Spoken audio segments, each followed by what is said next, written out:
So Bitcoin's price is everywhere, right? And it's so easy to look at those numbers and think, wow, I totally missed the boat on that one. But what if you're thinking about starting small, like really small? Is putting just 50 bucks a month into this stuff even worth it? Or is it just a waste of time? Well, we're going to break down why that small amount might matter a whole lot more than you think. Let's dive in. This isn't some hypothetical question. This is a real post from someone out there trying to make sense of all this crypto noise. And it's not about trying to get rich overnight or make some crazy bet. It's about something deeper. It's about asking, can I still build something meaningful even if I start with just a little bit over a long period of time? And let's be real for a second, it is so easy to get overwhelmed. You see these massive price numbers, you hear about all the big Wall Street players getting in, and your social media feeds are just clogged with so-called experts telling you what to do.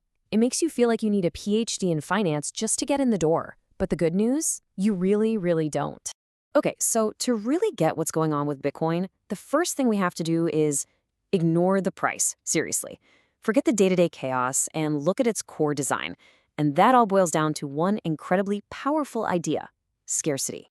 Just look at the difference here. It's stark. On one hand, you have traditional money, like the US dollar, where the total supply ballooned by something like 40% in just a few years. But then you look at Bitcoin. In that same time frame, its supply went up by only about 7.5%.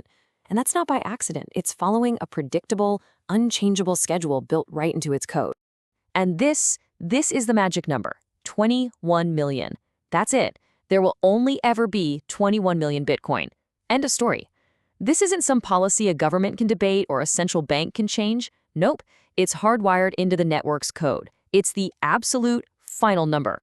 So what you get is this powerful concept: digital scarcity. I mean, think about it. For the very first time, we have something in the digital world that we can prove is rare. And that's exactly why so many people see it as a potential shield against inflation. You know that feeling when you look at your bank account and realize that your money just doesn't buy as much as it did last year? That's what we're talking about. All right, so scarcity. That makes sense. But what about the elephant in the room? Those absolutely terrifying price drops, right? That volatility is what scares most people off. But what if there was a way to actually use that volatility to your advantage? Yeah, we can't pretend this doesn't happen. The volatility is absolutely real. I mean, we've seen Bitcoin have massive swings. We're talking drops of 50%, sometimes even 80% or more. This is exactly why trying to perfectly time the market, buy at the absolute bottom and sell at the top, is a recipe for a whole lot of stress and, let's be honest, probably losing money. And this is where that simple strategy we talked about comes into play. It's called dollar cost averaging, or DCA for short. The idea is ridiculously simple. You just commit to investing a fixed amount of money, say our 50 bucks, on a regular schedule. Maybe it's once a month, once a week, whatever. You just do it. Whether the price is soaring or crashing, you buy. It takes all the emotion and all the guesswork right out of the picture. So let me break down how that actually works for you. In a month where the price is really high, your $50 buys you a tiny slice of Bitcoin. But then, let's say the market tanks the next month. Well, that same $50 now buys you a much bigger piece of Bitcoin. See what's happening? Over time, you automatically end up buying more when prices are low and less when they're high. It smooths everything out, and those scary price dips, they suddenly become buying opportunities. Okay, so we've got a scarce asset, and we've got a smart, simple strategy to deal with its wild price swings. But there's one more huge piece to this puzzle we need to look at. Who else is getting into this? Because let me tell you, Bitcoin isn't just for tech geeks in their basements anymore. The huge news in 2024 was the approval of spot Bitcoin ETFs in the United States. Now, just think of this like a massive, brand new bridge being built between the traditional world of finance, Wall Street, and the world of Bitcoin. All of a sudden, there was a simple, regulated, and frankly easy way for the biggest investment firms in the world to offer Bitcoin to their clients, right alongside stocks and bonds. And guess what? The big players didn't just look at the bridge. They started marching right across it. We're talking about some of the biggest names in finance: Morgan Stanley, JP Morgan, Wells Fargo. These giants are now managing hundreds of millions, sometimes billions of dollars in these Bitcoin ETFs for their clients. This isn't just hype anymore. This is a real, fundamental shift in who is demanding this asset. Okay, so that's the why. We've talked about scarcity, a smart strategy, and the fact that the big institutions are here. Now let's get practical. Let's talk about the how.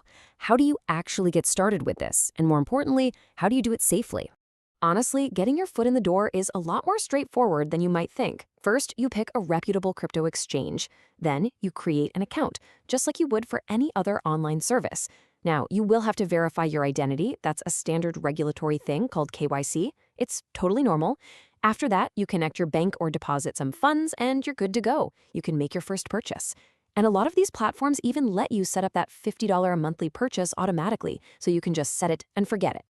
Okay, this next part is super important to understand. It's about where your Bitcoin actually lives. When you buy on an exchange, they usually keep it for you in what's called a custodial wallet. It's convenient, they handle the security. The other option is what's called a non-custodial wallet. This is where you and only you are in control. You hold something called the private keys. The easiest way to think about this is it's the difference between leaving your money in a bank versus holding physical cash in your own safe at home. It's the concept of being your own bank. This gives you the ultimate security, but it also comes with ultimate responsibility. And believe me, that responsibility is no joke.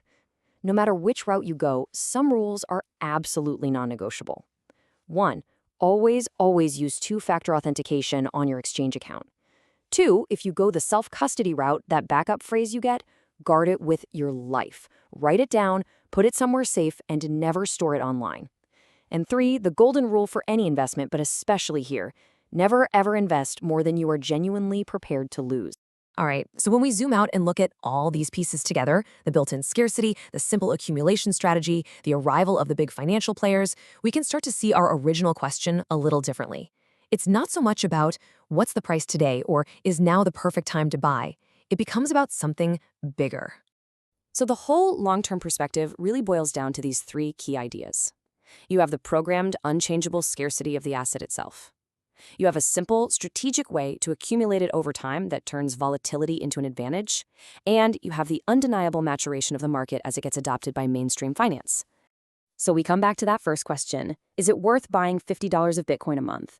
But maybe, after all this, the real question we should be asking ourselves is this. In a world where money and finance are becoming more digital and programmable every single day, what's the real risk? Is it cautiously taking a small stake in that future? Or is it choosing to ignore it completely?